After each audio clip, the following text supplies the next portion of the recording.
자, 녹화 뒷얘기 듣는 디톡스 정치입니다. 오직 유튜브로만 방송이 되고요. 좀 더 깊은 얘기를 편하게 나눠보겠습니다. 야. 그 오신환 의원님께 먼저 좀 질문 네. 드리면 유승민 후보가 지금 이제 열심히 싸우고 있는데 간단하게 장점 하나, 좀 길게 단점 하나 좀 말씀해 주세요. 뭐 유승민은 자타가 공인하는 뭐 경제 전문가고 네. 그 가장 되기만 되면 가장 잘할 수 있는 대통령 그리고 부끄럽지 않은 대통령 저는 유승민이다 이거 확신하고 있습니다. 되기만 되면이 조금 지금 물음표 아니겠어요? 그렇죠. 이제 예. 그 극복해야 될 문제가 사실은 그 탄핵을 뭐 찬성하고 주도했던 그 의원들이 다 헌법기관으로서 각자가 다 선택한 길인데 유승민이 무슨 탄핵을 찬성하라고 해서 저나 다른 사람이 탄핵에 손들고 찬성했겠습니까? 그거는 있을 수가 없는 일인데 그렇게 굴레가 씌워진 거죠. 권성동 의원도 찬성했잖아요, 탄핵. 그렇죠. 이제 그러면서 권성동 의원은 사실은 탄핵 소추위원장을 맡고 있었죠. 지금 그러니까는 윤석열 캠프에서 가장 핵심 역할을 맡고 있는. 우리 공화당의 그 현수막에 뭐 특급 뭐 예. 1급, 2급 이렇게 있는데 김무성, 유승민은 특급, 예. 뭐 권성동 뭐 1급 뭐 이렇게 돼 있어요. 저는 한 2급 저 끝에 있는데 뭐 부역자로 보는 거예요? 예. 경쟁자인데 이제 홍준표, 윤석열 후보 각자의 캠프에서 이제 이런 망언 리스트를 만들어서 배포를 했어요. 근데 홍준표 이제 후보 같은 경우는 그 예. 지난 선거 때 했던 얘기들이 좀 그렇죠. 많이 있고요. 예. 그러니까 이거를 본 저희 제 주변에 이제 2030 분들은 몰랐잖아요. 홍준표 후보가 예. 이런 말 했던 거를 굉장히 놀래더라고요. 깜짝. 근데 뭐 이게 다시 이제 본인이 지금 시점에서 발언해서 언론을 타고 막 이렇게 전파되는 것이 아니라 뭐 이런 정도로 과거의 이야기를 끄집어내는 게 뭐 제가 봐서는 뭐 예. 크게 파괴력이 있을 것 같지는 않고요. 반면에 윤석열 후보는 살아있는 지금 그 망언과 실언들을 하고 있는 거잖아요. 예. 그러니까 이게 오히려 미치는 영향력이 더 크고 그것이 언론을 통해서 계속 뭐 이틀이 멀다 하고 전파되고 있으니까 윤석열 후보를 한마디로 지금 하신 말씀을 들어갖고 정리해 보니까 살망제네, 살망제. 네? 살아있는 망원 제조기 살망제. 예. 어떤 거에 가장 동그라미 치신 거예요? 저요.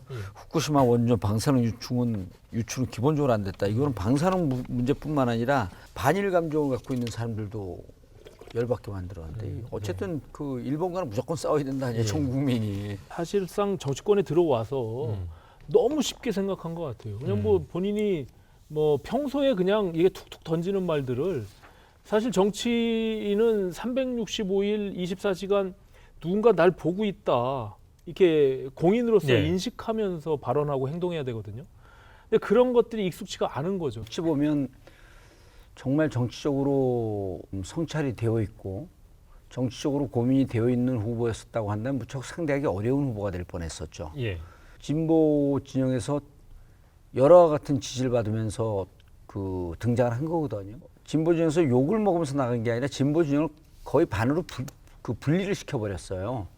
그거와 중도 그다음에 보수 진영 쪽에서도 좀 합리적이고 한 사람들 그다음에 박근혜 탄핵에 대해서 자신의 그 불가피성 이런 것도 하고 그러게 되면 설득이 되면 이게 전 계층을 전 그 진영을 아우르는 지지가 되면서 예. 처음에 뭐 엄청나게 나왔었잖아요. 네네. 그러니까 이분이 정치와 안 맞는다라고 하는 게 본인이 지지가 어디에서 나오는지 뭐를 해야 될지 그러니까 정치를 개인적인 입신양명 영달의 자리로만 봤지 그 대통령이라고 하는 자리를 나라의 지도자가 되고 대한민국의 미래를 이끌어 나가는 그러한 위치로서의 대통령을 본 게 아니고 조금 더 안정적인 검찰총장 윗자리. 검찰총장 윗자리. 예. 저는 법사위에서 자주 네. 봤으니까 검찰총장 할 때 검찰에 있을 때는 저분 언젠가는 정치를 하겠다. 굉장히 정무적 판단이나 뭐 의원들과의 스킨십이나 관리하는 거나 이런 게 굉장히 뛰어났거든요. 근데 정치를 한다고 선언한 다음부터는 어떻게 이게 이상한 그 길을 따라가는지 주변에 누가 코치를 하고 있는지 정말 아쉬움이 크고요. 그게 결국에는 우리 당의 큰 짐이 됐어요. 저는 지금 네. 봤을 때. 이재명 후보는 이제 이낙연 전 후보도 이제 선대위원장을 안 맡기로 했고 이제 상임 고문하기로 했고요. 예. 정세균 후보도 최근에 만났는데 상임 고문하기로 했어요. 뒤에서 조용히 돕겠다는 건가요? 아니면은 좀 덜 돕겠다는 건가요? 얼도나 조용히 도운 거나 그게 그거죠. 그리고 그 사실은 이제 정치를 제대로 하는 사람들은요. 내가 후보 경선에서 떨어지면 그 당선된 후보 중심으로 꾸려지는 게 맞습니다.